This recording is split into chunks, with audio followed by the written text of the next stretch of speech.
ఇవాళ కోటనందూరు మండలం అలుపుడి గ్రామంలో బంగారయ్య అనే టీడీపీ కార్యకర్త దారుణంగా ఈ వైసీపీ వాళ్ళు హత్య చేసి చంపారు వాళ్ళని.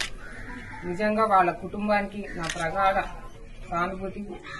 బంగారయ్య అనే అతను చాలా ఫీల్డ్ అసిస్టెంట్, చాలా మంచి కార్యకర్త. మాకు కూడా ఎప్పుడు ఎంతో నమ్మకంగా ఉండేవాడు. ఇవాళ తుని నియోజకవర్గంలో ఇలాంటి సంఘటన జరగడం అనేది చాలా బాధాకరం. వైసీపీ వాళ్ళకి నేను ఒకటే చెప్తున్నా, ముళ్ళుతో తీసే విద్య మాకు తెలుసు, కానీ మేము చట్టరీత్యా పోతున్నాము. పోలీసు కూడా ఎక్కడికక్కడ యాక్టివ్ గా ఉన్నారు. ఇది స్పెషల్ గా కన్సిడర్ చేయమని చెప్పి క్లోజ్ మానిటరింగ్ తోటి ఇవాళ సీఎం గారికి నేను స్వయంగా చెప్పడం జరిగింది. అలాగే హోంమంత్రి గారు, ఎస్పీ గారికి కూడా నేను స్వయంగా మాట్లాడి వారికి కూడా చెప్పాను. దీని మీద కఠిన చర్యలు ఎవరైతే నిందితులు ఉన్నారో వాళ్లపైన కఠినంగా యాక్షన్ తీసుకోవాలని, వాళ్ళని ఖచ్చితంగా జైలు పాలు చేసి వాళ్ళకి తగిన శాస్తి జరగాలని నేను ఖచ్చితంగా సీఎం గారితో మాట్లాడున్నాను. దానికి అనుగుణంగానే మన కోర్టుకు కూడా నడిపించడం జరిగింది. ఈసారి కనుక ఇదే రిపీట్ అవుతే కోర్టుకి ఈడ్చుకు తీసుకెళ్తారు. గుర్తుపెట్టుకోండి వైసీపీ వాళ్ళంతా కూడా. ఇవాళ అసలు ఇలాగా ఈ పరిస్థితిలో నేను మాట్లాడతాను నేను అసలు అనుకోలేదు. కానీ దురదృష్టవశాత్తు ఇవాళ ఈ కండోలెన్స్ నేను మాట్లాడాల్సి వస్తుంది.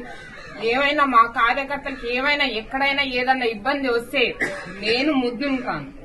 మహిళా శక్తి, మహిళా లోకము, వాళ్ళ తుని నియోజకవర్గంలో మహిళా రాజ్యం ఉంది. నేను ఏదైనా చేస్తే సరిపోతుంది అనుకుంటున్నారేమో.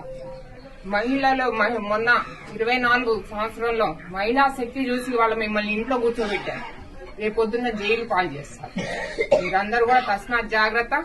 మా కార్యకర్తలందరికీ కూడా నేను అండగా ఉంటానని మీ ద్వారా నేను మాటిస్తున్నాను. ఈ కుటుంబానికి, బంగారయ్య కుటుంబానికి 5 లక్షలు ఇవ్వడం జరిగింది.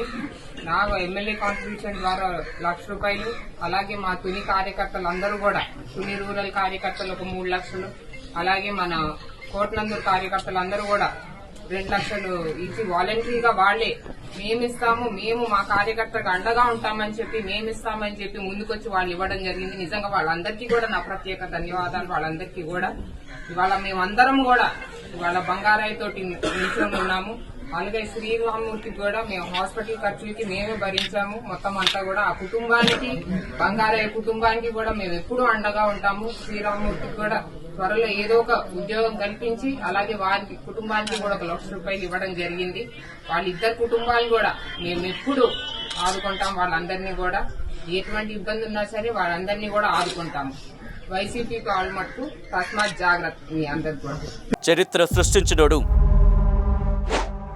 ఇప్పుడు ఆ చరిత్రని తిరగరాయబోతున్నాడు. అబద్ధాల గోడల్ని బద్దలు కొట్టి నిజాలను రాగా మీ ముందుంచబోతున్నాడు.